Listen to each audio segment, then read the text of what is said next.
सुंदर माझे जाते ग फिरते भौतुकी, ओव्या गाऊ कौतुकी तू येरबा विठ्ठला, ओव्या गाऊ कौतुके तू येरबा विठ्ठला।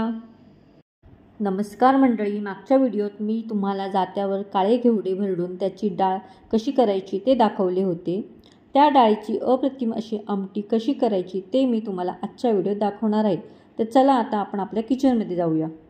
1 वाटी मी काळे घेवड्याची डाळ घेतलेली आहे। आपण आता ही स्वच्छ धुवून घेऊया आणि स्वच्छ धुतल्यानंतर आपण हिला कुकरमध्ये थोडंसं मीठ घालून डाळीमध्ये शिजवून घेऊया। जात्यावरती दळलेल्या घेवड्यांची आमटी खूपच छान लागते। आता इथे आपली डाळ शिजून झालेली आहे। आमच्या खिडक्यामध्ये लावलेला हा वेल किती छान आलेला आहे, खूपच छान आलेला आहे। चला आता आपण फोडणीची तयारी करूया। 7-8 पकळ्या लसूण घेतलेला आहे, कोथिंबीर घेतलेली आहे, कढीपत्ता घेतला आहे, मीठ घेतलेला आहे, त्यानंतर जिरं घेतलेलं आहे, लाल मिरची पावडर, घरचा मसाला आणि हळद घेतलेली आहे। तर चला आता आपण फोडणीची तयारी करूया। इथे मी 1 पळी तेल घेतलेलं आहे। तेल चांगलं गरम झालं, अर्धा चमचा मी इथे जिरं टाकलेलं आहे।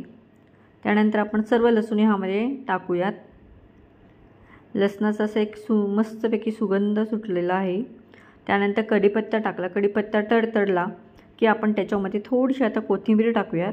कोथिंबीर तेलामध्ये टाकली की एक वेगळाच असा स्वाद लागतो कोथिंबीरीचा आणि खूपच छान आपली आमटी तयार होते इथे।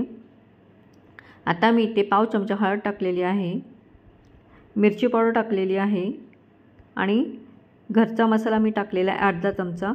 आता हे सर्व आपण व्यवस्थित मिक्स करून घेऊया। वाव, खूपच छान, म्हणजे सुगंध खूप छान सुटलेला आहे। आता हे सर्व छान प्रकारे मिक्स झालं की आपण त्याच्यामध्ये शिजलेली आमटी मिक्स करून घेऊयात। या पद्धतीने तुम्ही नक्की आमटी करा, खूप छान आणि टेस्टी होते आणि झटपट पण होते आणि खाण्यासाठी तर खूपच सुंदर लागते। आणि शिवाय जात्यावरती डाळ भरडली असल्यामुळे त्याची एक चव ही एक वेगळीच असते।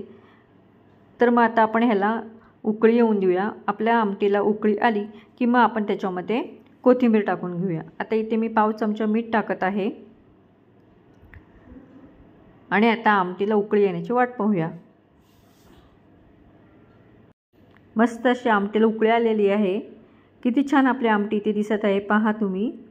आता आपण त्याच्यामध्ये कोथिंबीर टाकूया। कोथिंबीर टाकल्यामुळे आमटीची चव ही खूपच छान अप्रतिम अशी लागते।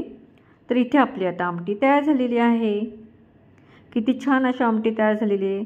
आता राईस बरोबर आमटी एक नंबर लागते। तर फ्रेंड्स, माझे व्हिडिओ तुम्हाला आवडत असतील तर लाईक करा, शेअर करा आणि सबस्क्राईब करा।